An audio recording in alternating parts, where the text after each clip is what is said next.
Welcome back to Old School Sports and our Out of the Park Baseball 24 playthrough of the Buffalo Wings.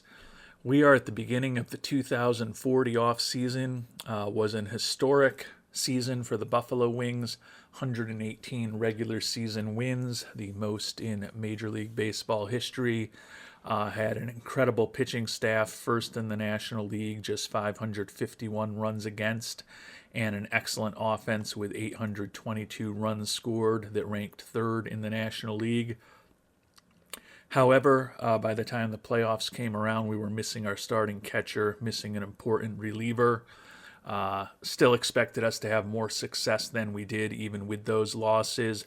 But unfortunately, after taking a 2-0 lead at home in the NLDS against the 90-win Los Angeles Dodgers, we lost 3 games in a row to them, 2 on the road, and then the deciding Game 5 at home in Buffalo to get knocked out in the playoffs for a 4th consecutive season. So despite the success during the regular season, the goal is to win it all. And it's now been since 2036 that we last won a title. As I said, the team statistics this past year were pretty incredible. In the top handful of most batting categories, the one exception, home runs, where we were 12th. And you can see basically we're first, second, or third in almost every pitching category. Good defensive team, 5th in defensive efficiency and zone rating. First in the NL in stolen bases, as DeShawn Seu led the league for a 13th consecutive year, 5th in base running. And you can see our worst month of the season was a .640 winning percentage in July. So to have gone 2-3 in the playoffs is certainly incredibly disappointing. Have to be lucky to get to 118 wins, and as you can see, our Pythagorean record of 109-53 still was excellent, but was not at that otherworldly level that we ended up playing. Certainly a 10-1 record in extra inning games, in a 33-14 record in one-run games illustrates some of the luck that we had during the regular season. That said, it's still a roster that we like and that we think can be pretty competitive as we head into the beginning of this offseason. Going to do our annual review of the roster at this point, start making some initial plans for the postseason. Salary-wise, the 2 big departures are likely to be Daniel Mesa, a third baseman / outfielder who we traded for knowing that he would be a free agent after this year, last offseason, and shortstop Steve Anderson, who's come up through our system, as well as second baseman Derek Bentley, who we traded for near the All-Star break. Otherwise, everyone else is signed for next year. We've got an interesting decision to make with Juan Estrada, who's been an excellent two-way player for us for the better part of a decade at this point. Final year of his contract next year, $26 million team option. He's looking for in the $30 million plus range a year to sign a long-term extension. So he's likely to price himself out of our team. The question is, with the good pitching we have and the good young starting pitching on the way, can we afford to move on from Estrada in the rotation and with his bat, in addition to Mesa and Anderson's bat, and potentially open up some money that we can use to sign an impact free agent? The most obvious player I think that would fit that role for us as a potential free agent is the first baseman Daniel Rojas. 34-year-old out of the Dominican, has a pretty nice hitting profile, has been a excellent offensive player over the course of his career with a 135 WRC plus, coming off of by far the best season of his career, 160 WRC plus, led the league with a 419 on base percentage, hit over 300 with over 30 homers and 100 ribbies. So he's going to be looking for a lot of money. He's a 6'3" with decent ratings for a first baseman, a competent defensive first baseman. Actually won a Gold Glove back in 2033.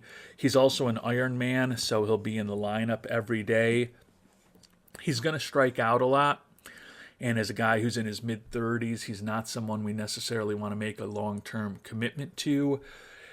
But do think that of the potential free agents who might be on the market, as far as the batters, he is the one that likely has the type of bat that we're going to be looking for.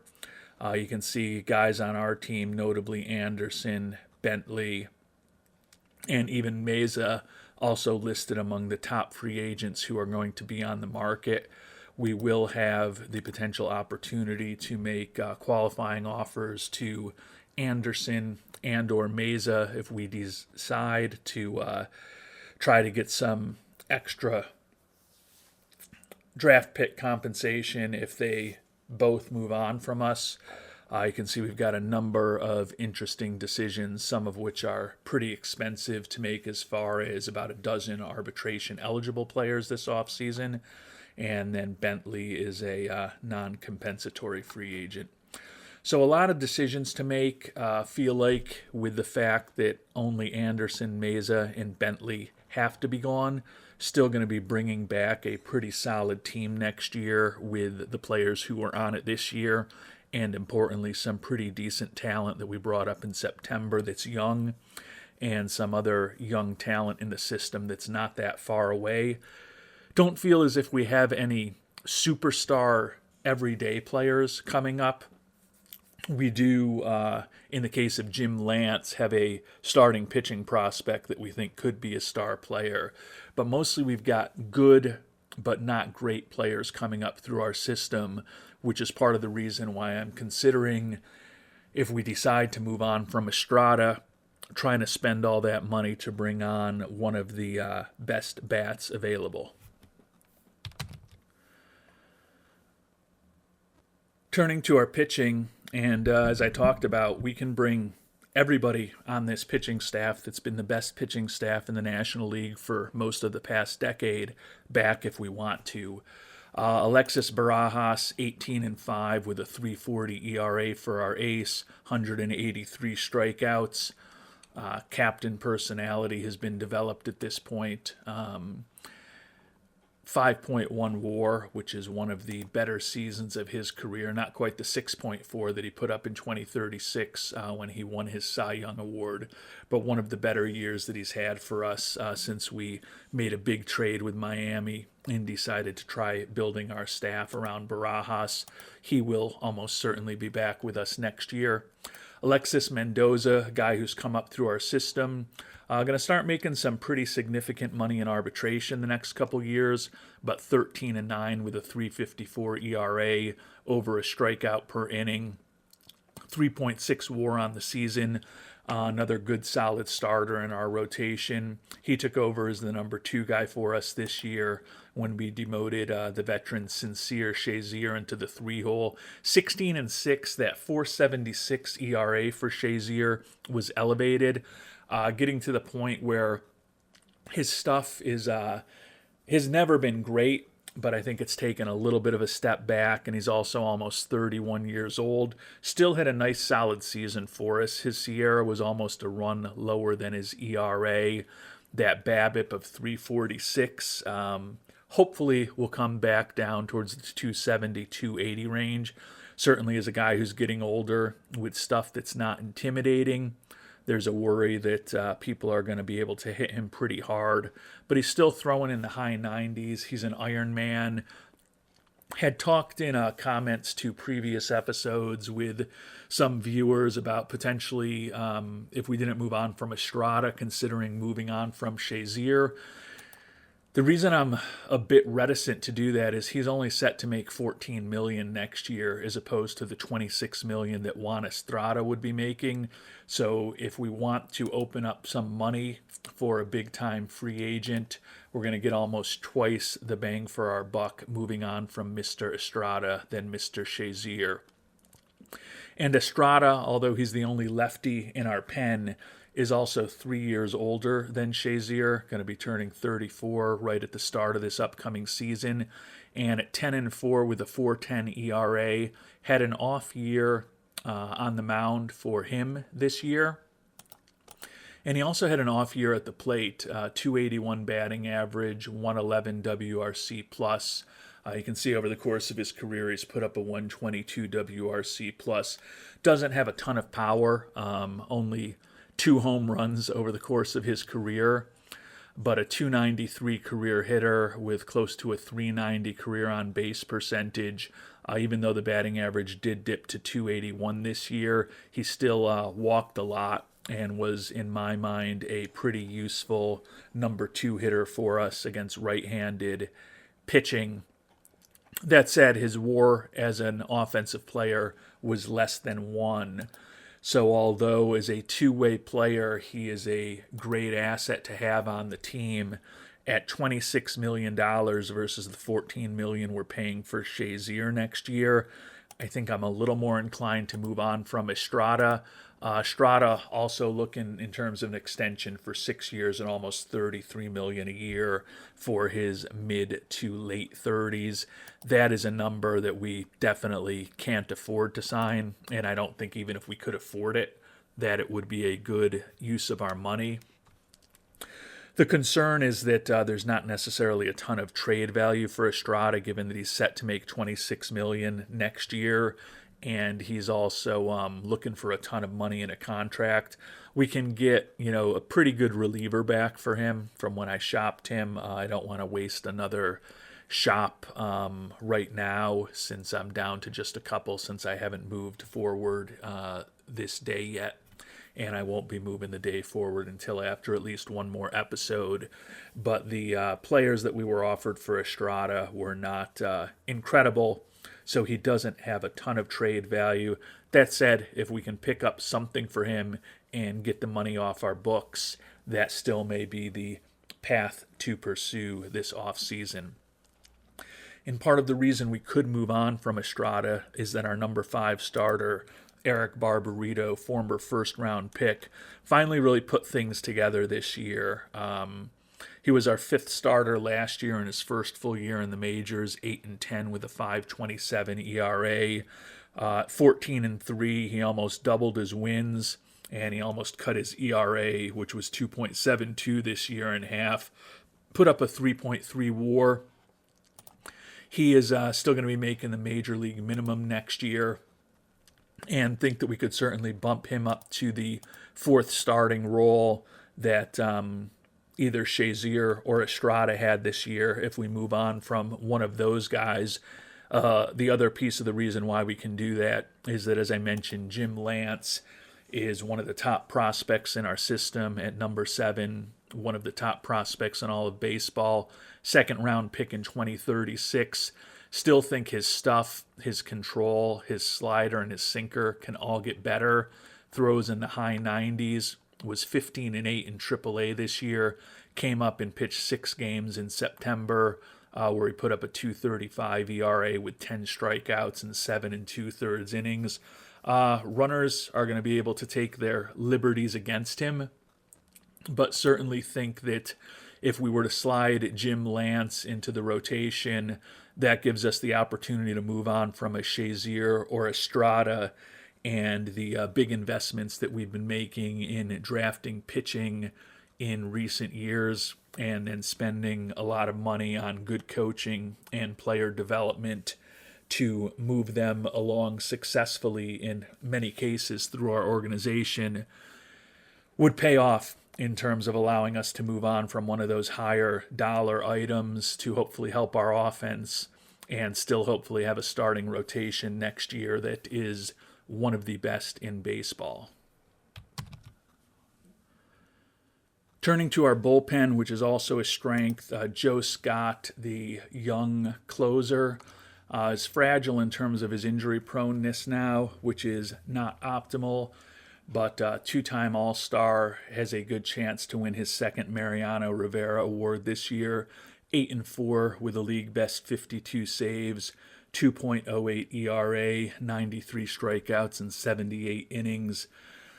He's been a real asset for us since we picked him up in that trade with San Diego 3 years ago. Has definitely stabilized the closer role for us when he's been healthy. Nate Ruckel, the left-handed stopper, has been with us for 2 years now, and he's basically taken over with exactly what we had with Lorne Walborn before he moved on to the Dodgers. A high-volume, high-quality lefty reliever. Led the league with 92 games and 34 holds this year, a 10-7 record, 10 saves, 155 innings pitched out of the bullpen with a 2.55 ERA, 3.2 WAR on the year. Would think that Mr. Ruckel will also be getting some votes for the Mariano Rivera Award in the National League this year. Damani Hainsworth, picked up in a trade with the Yankees this past offseason, moved from a closer to a setup role for us. 45 strikeouts and a 2.39 ERA in 37 2/3 innings. With the fact that we go so high volume with Ruckel as a stopper, and then we've got a really good closer in Scott. Sometimes struggle to get our setup men as many innings as they probably deserve, but Hainsworth was good in that role.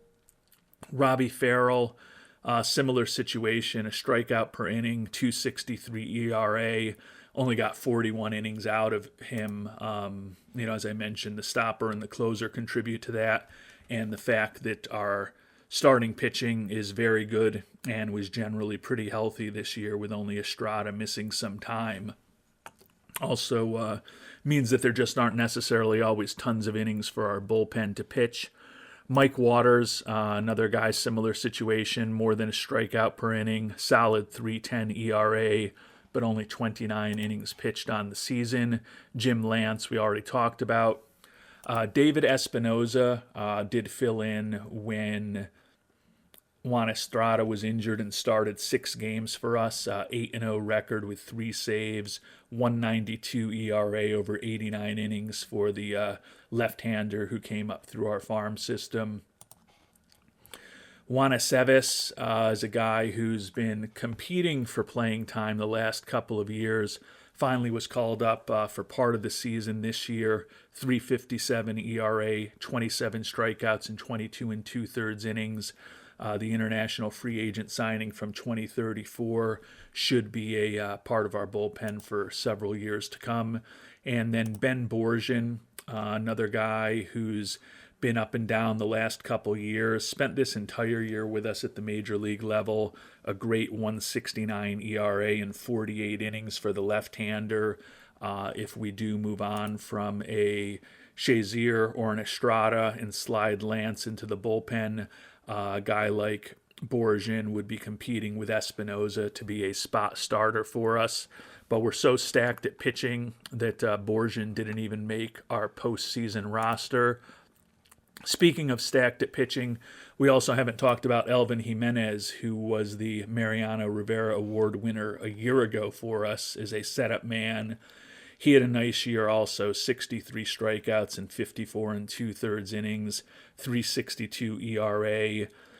He ruptured that tendon in his finger back in September, which was not optimal. Coming off of that injury, even though he's going to be 36 years old before next season starts, he is one of the easier decisions that we face right now in terms of the team options that we need to decide on.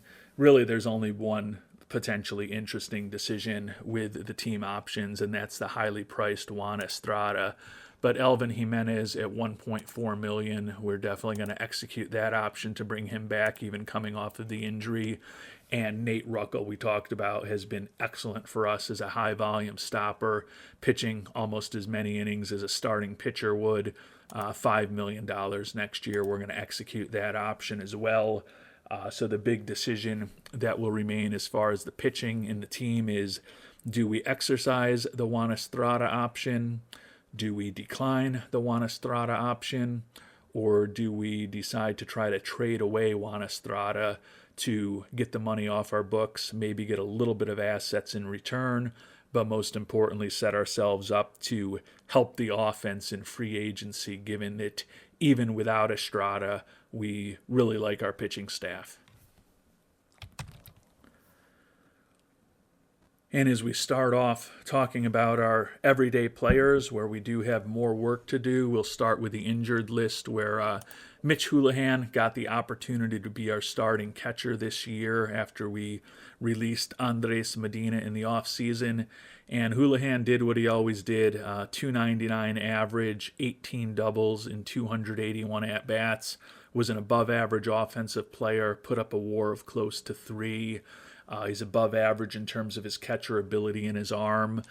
The only issue is he's coming off of a ruptured Achilles that he suffered right after the trade deadline in early August, and he's already fragile in terms of his injury proneness. Now, he's not going to be making crazy money next year, probably in the neighborhood of around $5.5 million to $6 million.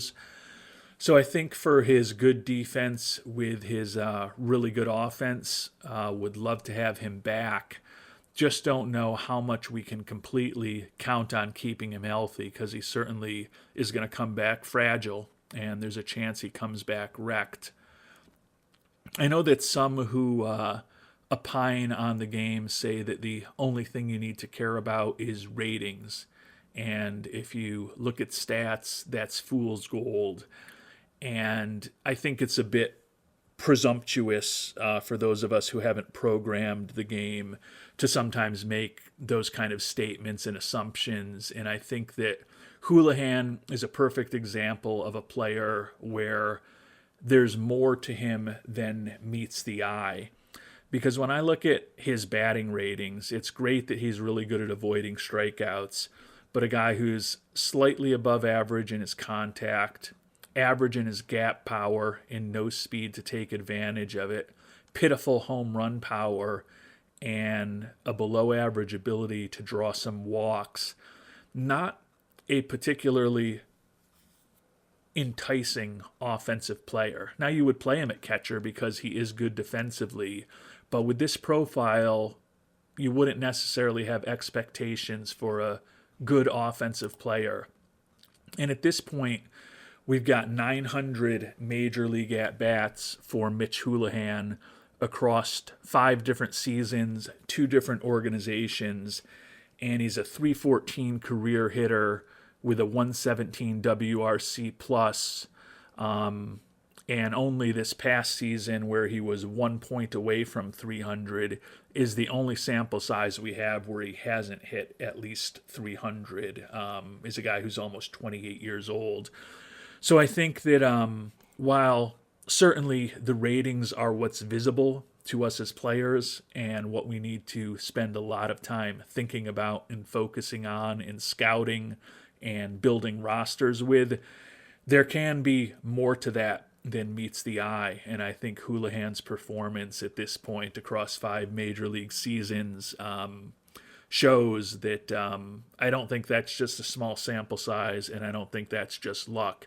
I think he is, for whatever reason, a more useful hitter than I would tend to think he would be looking at these batting ratings. And whether that's because of the combination of these ratings and the way they play together with that excellent avoid strikeout rating, or whether it's because there are some hidden variables in the game that we can't see, doesn't really matter what it is. I just know that this is a guy who his stats tell me he's a more useful player than I would think he would be based on his ratings. And with Hoolahan down, we definitely took a step back at catcher. I don't mind Jorge Berrios, who was our international free agent signing in 2032 offensively. I don't love, especially with the fact that we are a team that's been focused on pitching and defense, having an only average defensive catcher. So hopefully keeping Hoolahan healthy will be something we'll be capable of doing next year. But Berrios did a respectable job. The batting average was only .233. We didn't expect a ton there, but did have 12 doubles and 8 homers and 240 at-bats. Honestly, we're hoping for more than 30 walks from him, given that his eye has been such an asset to him as he's come up through our organization. Still put up an on-base percentage almost 100 points above his batting average, which enabled him to have a 98 WRC+. I think if he is back as our backup catcher next year to Hoolahan, we won't be in bad shape. Two other guys in the organization, David Medina is who we brought up in September, hit 250 and 36 at-bats for us, but didn't have a ton of confidence in his bat for the 25-year-old, another catcher who was an international free agent signing. So for the playoffs, we actually brought up Jared Obenchain, who split the year between AA Utica and AAA Albany for us. Felt that he was similar defensively, some positive personality traits, and felt like even though he hadn't faced major league pitching before, looking at his ratings, felt like he was a little bit better of an option than Medina. So fielded in Medina and Obenchain. We've got a couple of youngish catchers in our system who are decent defensively, have more thoughts that Obenchain, with the fact that we think he could ultimately have a better bat. Kind of thinking that Obenchain may be a bigger part of our future. If we lose Hoolahan, I don't love having to have two of these three guys at the major league level and most likely starting Barrios for an extended period of time. But I also don't know if it's the number one area that we need to focus on fixing this offseason. In fact, I'm pretty confident it's not the number one area that we need to focus on fixing this offseason.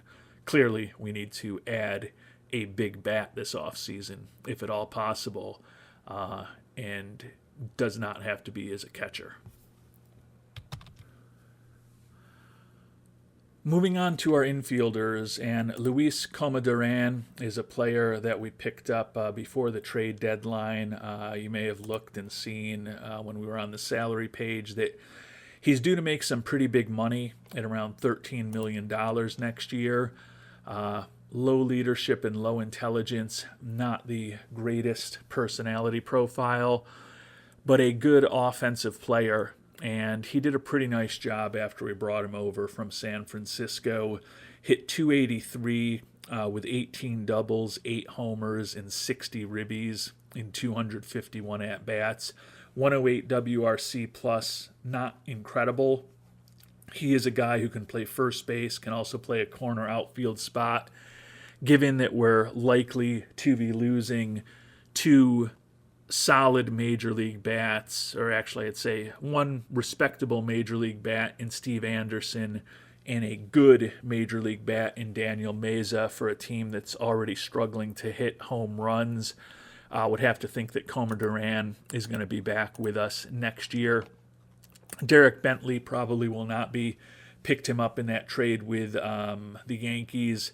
He hit 344 for us in 96 at-bats. Kind of lost some playing time in September when we brought up Mr. Contreras, very important player for us. Still was a useful guy, another guy whose personality isn't perfect. We picked him up before the trade deadline because we thought he was an upgrade, but probably not someone at the age of 34 we're going to build around. In terms of his contract, he still wants to be paid like a starter, $16 million a year for 5 years. So very low probability that he will be back with us next year, despite the fact that with Anderson and Mesa also leaving, we're opening up some holes in our infield potentially. Fortunately for us, one player that we think will help plug those holes is Alejandro Contreras. He's now the number 16 prospect in baseball. Picked him up in a trade with Houston a year ago tomorrow. Gave away a king's ransom for him, including one of the top prospects in our system, along with several other good prospects. Felt like we got the best player out of the deal. Contreras, a guy who can basically play anywhere in the infield, and a guy who we think could have a pretty good bat when he's completely developed. Split the year between AA Utica and AAA Albany, and did come up, as I mentioned, in September. where he hit .412 with 3 doubles and 4 homers and 34 at-bats for us, scored 11 runs, drove in 11 runs, ridiculous 264 WRC plus. Not expecting him to produce anywhere near that level, but think that with both Anderson and Mesa potentially leaving this offseason, as well as Bentley, that Contreras will be an opening day starter for us somewhere next year. The question is whether it will be at second base, third base, or shortstop. DeShawn Seu, the veteran, had another vintage, I don't want to say vintage, but a typical DeShawn Seu season for him for his mid-30s. The guy who was usually batting around 300 has kind of been a 270 hitter for us the last 3 years. As we talked about at the top of the episode, led the league in steals a 13th straight year. He and Ricky Henderson are the only players in history with over 1,000 steals. He's now 418 hits away from 3,000. So if the 36-year-old Iron Man remains healthy, likely to see him get 3,000 hits in the 2043 season. 76.4 WAR for his career. 2 Gold Gloves. He's got 4 Silver Sluggers at this time. Only a 4-time All-Star, somewhat surprisingly. The 2 World Series championships with us, and he's also won MVP awards in a couple of playoff series. So think that it's going to be interesting when he gets to the Hall of Fame voting. I would have to think that ultimately he's going to get in, particularly if he gets to 3,000 hits. But given the length of his career and the number of times he's led the league in at-bats, runs, hits, doubles, and triples, not to mention steals, would have expected probably more than 4 All-Star nods for Seu, but he will be back with us next year. I think with his contact dipping to 60 and the fact that he doesn't have an incredible eye, in a perfect world, would love to have him out of the number 1 hole if we had a better leadoff hitter. I don't think we're at that point yet, but I think something that we could conceivably be thinking about as we try to build this offense over the next few years and bring up some younger players is could we get into a situation where DeShawn Seu ends up being our number 9 hitter and kind of a second leadoff hitter for us in that role. I don't think we've got the bat that can replace him at leadoff this year. Even though he's 36, his speed has started to dip a little bit, but still 77 out of 83 on the base paths. He's still an incredibly efficient base runner, and look forward to seeing what he does as the former number 1 overall pick from the only time we ever had the number 1 overall pick in this playthrough. Hopefully ends up in the Hall of Fame, hopefully ends up winning another championship or 2 with us, and it's going to be fun to follow the late innings of his career over the next several seasons. One guy whose career we probably won't be following is Daniel Mesa. We talked about him, picked him up last offseason in a trade with Nashville. Knew we needed some help offensively. He put up a 111 WRC plus for us, so he was a useful offensive player. 265 average, 21 homers, and 475 at-bats. Helped our offense, was not incredible, and with the money he's looking for, he will not be back. Teagan Tiley, a guy who's come up through our farm system after being our first-round pick drafted in 2031. Finally arbitration eligible, but not going to be making a ton of money. Hit 264 for us this year and 140 at-bats. You can see he's been a utility infielder for us the 3 years he's been in the majors since he first came up. This was his weakest offensive season for us. With the almost certain departures of Bentley, Mesa, and Anderson, would have to think that Teagan Tiley will be back on this team as a utility infielder next year. I think the hope is that we can do something this offseason that ensures he's not in the starting lineup on opening day, because Right now, he would be with the infielders that we have. So the hope is that we add at least one other infielder who can play second base, third base, or shortstop to ensure that Tiley ends up on the bench, because Coma Duran is likely a first baseman, even if we are able to bring on Mr. Rojas. He's clearly only a first baseman. So that would mean that Coma Duran would probably have to move to a DH or an outfield spot. But Coma Duran isn't going to play anywhere else in the infield for us, which is why I kind of say for second base, third base, and shortstop, right now we've got Contreras, Seifu, and Tiley, who we're going to have back next year. So we probably got to figure out something in the offseason to ensure that Tiley is once again a utility infielder rather than someone who's starting for us on a regular basis. And last but not least, moving on to our outfielders, feel like we've got a lot of depth here and a lot of youth here. And we've helped our team in recent years through both the trade market and our farm system in the outfield. The knock on us is that we don't have a Shamar Jenneret. We don't have an Aaron Judge. We don't have a Juan Soto. We don't have a bat in this outfield that is just a absolute game changer. But feel like we do have some talent out there. And Juan Romero is arguably first and foremost among that talent. Picked him up in a trade with Atlanta a couple years ago. Felt like he was a better player than he had looked like. And he's done a nice job for us. Led us in homers and ribbies each of the last 2 years. Hit 259 this year, 33 homers, 101 ribbies, 119 WRC plus. Good influence in the clubhouse. 4-year veteran, starting to get up there, going to likely make around $8 million this upcoming season, but as a corner outfielder with that bat, very happy to have him around. He's an Iron Man as far as his injury proneness. Like many of our other players, he does strike out more than would be ideal, but if we can make some moves this offseason that allow Romero to maybe move to the number 5 or 6 hole rather than being in the cleanup spot, think that he's still a pretty useful player for us to keep around. Ben Elmquist has been in the mix as a center fielder for us the last few years.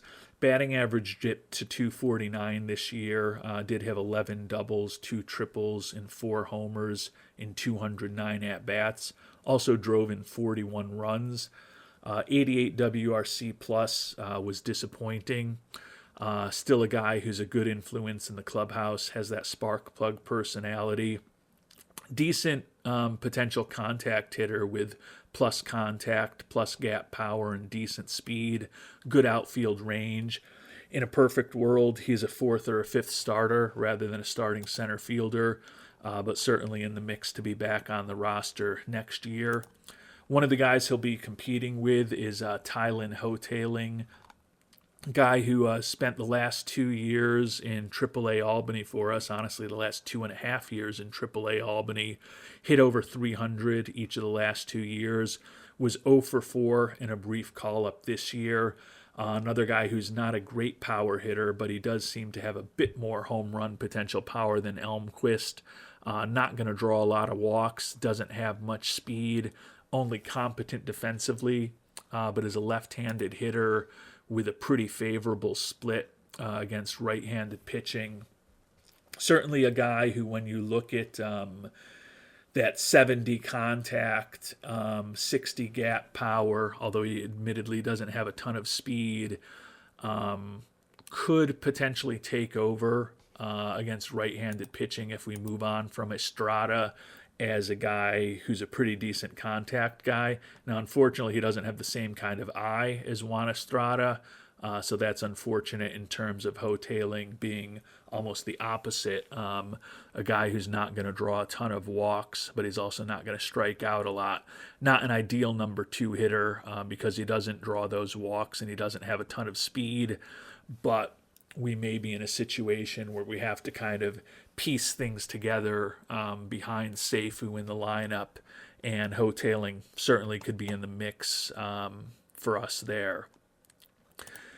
Josh Porter, similar to Juan Romero, a guy we traded for from Atlanta, he ended up being our big acquisition this past offseason and had a good solid year for us. Was it great? No. But another guy who, when we look at his batting profile and we look at his production on the field, I think he can be a middle-of-the-order kind of guy for us. Hit 262, 36 doubles, 18 homers, and 535 at-bats. Did score 100 runs, drove in 76, 16 of 18 on the base paths, all added up to a 119 WRC plus and a 3.1 WAR.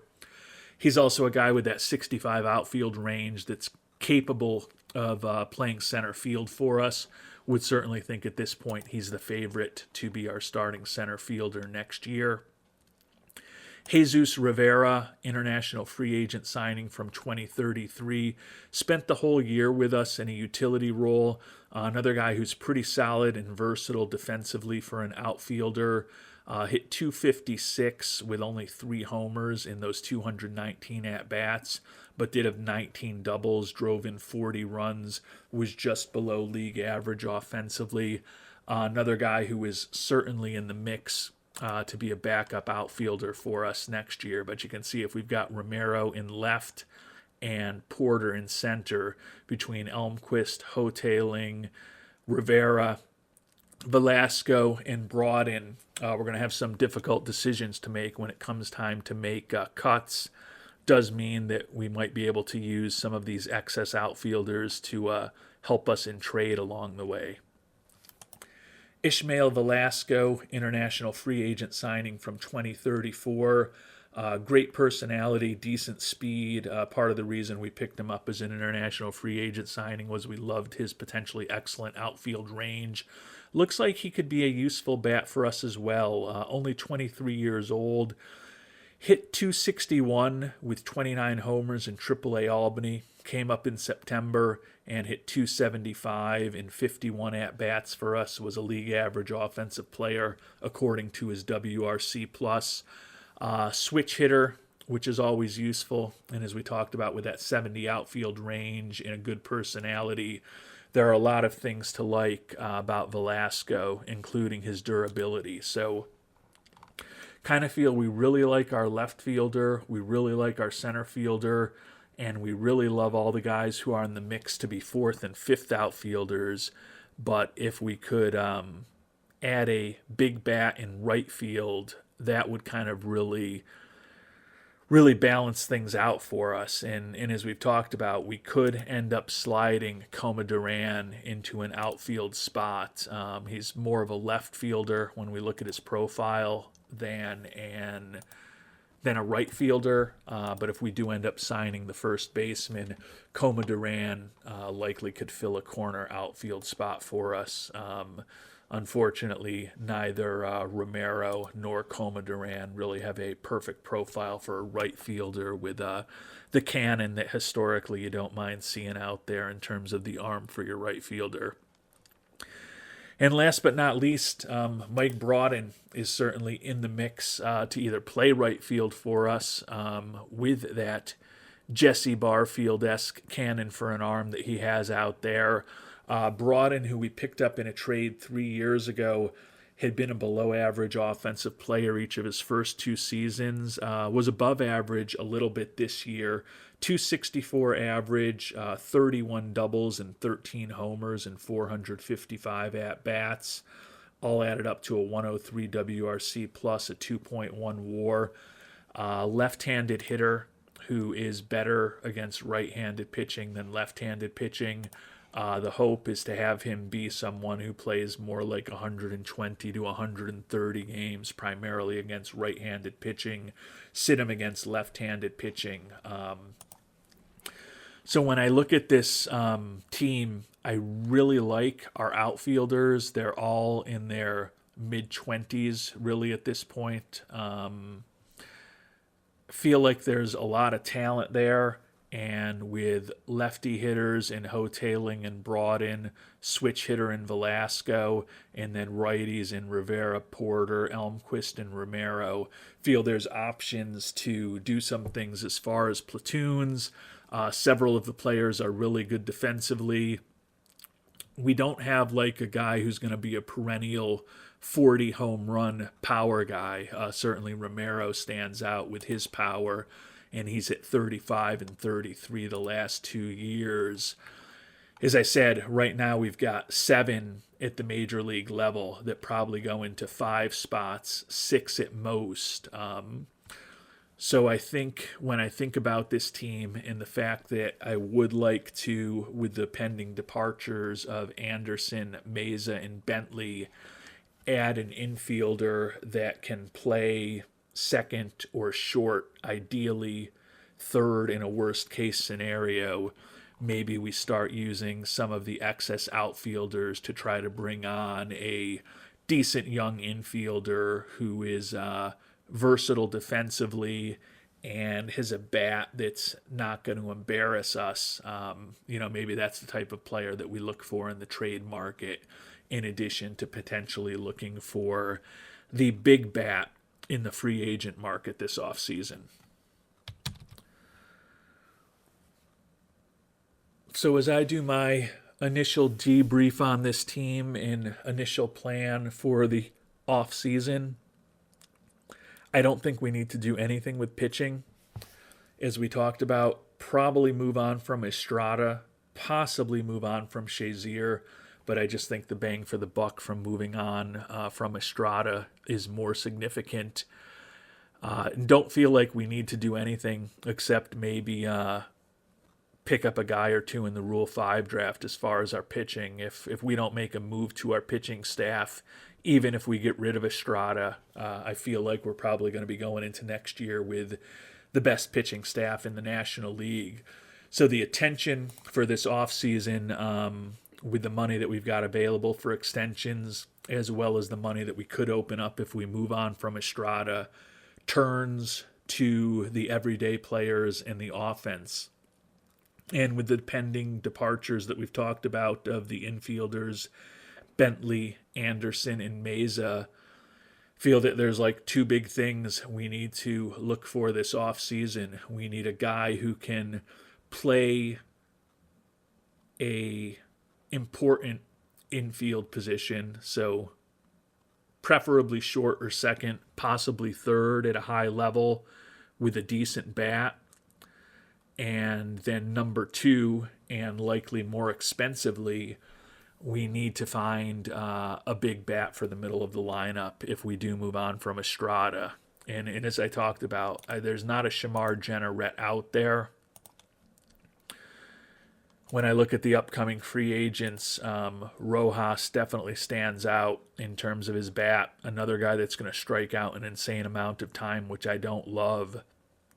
The question for me with him is a guy who's going to be turning 35 next year and is looking for $32.8 million. If we can pick him up for 3 years and maybe have a team option in there towards the end, I'm happy to bring him on board. If he's going to be looking for 6 years, $200 million, and no team options, that's still a tough contract for us to potentially take on, despite the fact that he certainly could help our offense. So I'd say that Rojas, if we move on from Estrada, assuming he does end up in free agency, and there's no guarantees that he does, the Twins could certainly sign him over the next few weeks. But if Rojas is a free agent, I think he's the guy that we've got to throw the money at and maybe even overpay him a bit if we can sign him to a 4-year contract averaging $35 million a year or something. That may be more palatable for us than a 6-year contract, even if the average is closer to $30 million a year. And just to put what we're looking at with Rojas into context, just searching for players with 60 contact, 60 power, and 60 eye. So good, solid offensive player, but not necessarily a superstar. And you can see there's only a handful of these guys in the game. Shamar Jenneret, our former star, making likely too much money for us to reunite with him, particularly given that he's fragile and almost 2 years older than Rojas. The money is going to be similar, but I don't know that Jenneret is the right answer. Some of these young guys, Chad Ferrigno, Ming Ya, the cost and prospects for these great young hitters in their mid-20s is ridiculous. Steve Barnes is a guy who's already been signed to a reasonable extension by the Dodgers, so the price for him is not as bad as it is for the other guys. Do like that he's a captain. He's really kind of a DH. And I mean, the bat doesn't jump off the page, but it just shows you the dearth of big hitters out there because there's only 10 of these guys, or less than 10 of these guys in all of Major League Baseball.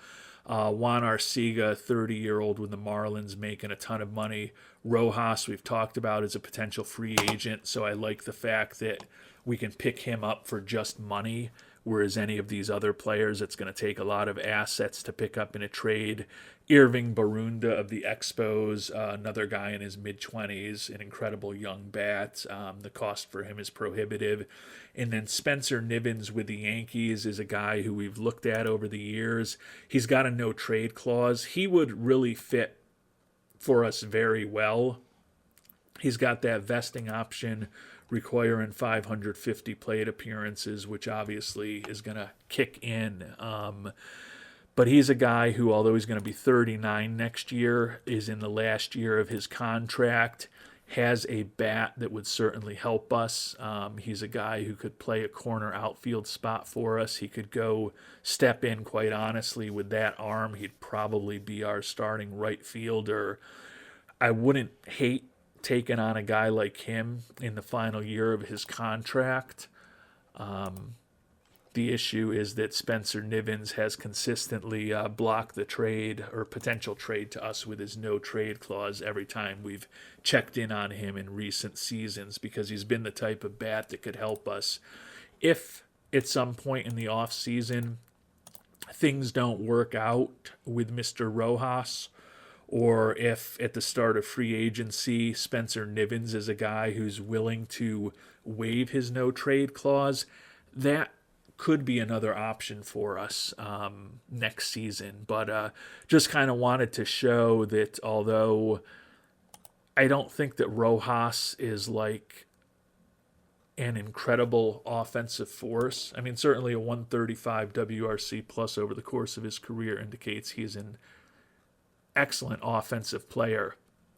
But you look at his average season, 278 average, 30 homers, 100 ribbies. He is a very good offensive player, but he's not a Hall of Fame type offensive player, which I think you could argue that Jenneret is. And the little difference is it's small. It's a 138 WRC plus over the course of his career. But you look at the average season from Jenneret, and the batting average is higher. The home runs are higher. The RBIs are higher. And you just look at the number of awards that Jenneret has won over the course of his career, including those 2 world championships with us and those 2 World Series MVP awards with us as well. And I don't think Rojas is quite as good as Jenneret. But as I said, if Rojas does make it to the open market, when you look at what we'd have to give up for any of these other just 8 players in baseball who have 60 contact power and eye, it seems to me if we do move on from Mr. Estrada, that using that money to try to bring on Rojas lets us get one of the better bats in the game to help our lineup without having to trade away a lot of resources to do it. And again, the lack of speed, the horrible strikeout numbers. He's not a perfect player, but beggars can't be choosers, and he's been a pretty productive offensive player over the course of his career. Like the fact that he's an Iron Man and he's going to be out there every day. Is a right-handed hitter. He's going to be a little better looking at this profile, most notably with the home run power against left-handed pitching, but still a pretty well-balanced profile overall where he's going to be useful. The question is how much money, and even more importantly than the money, how many years would I be willing to go with Rojas? And as I said, my hope would be 3. I have a feeling he's going to ask for 6. The question is if we have to compromise somewhere in the middle. I'd probably be willing to do a 4-year contract. If we start getting to a 5-year contract with no team options and he's requiring a no trade clause, that gets to be a more difficult contract for me to live with. And that might be the point where I think about pivoting to trying to trade for a Spencer Nivens, or, at least investigating what a Shamar Jenneret is going to cost in a trade.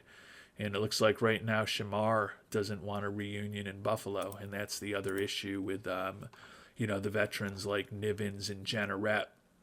The price for those guys is going to be less than for these guys in their mid-20s, particularly the guys like Ferrigno and Ming-Ya, who are still making the major league minimum.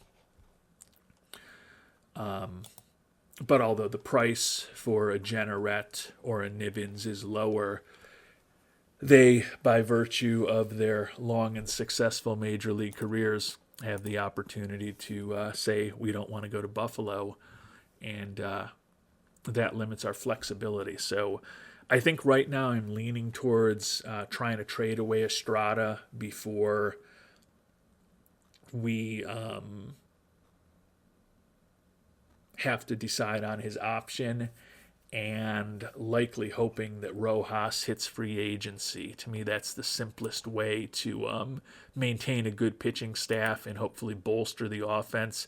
As I said, if we bring on a guy like Rojas, we're definitely going to need to bring on a middle infielder type who's not a total disaster with the bat. So that'll be something else for us to investigate. So there's a lot to think about as we start preparation for this offseason.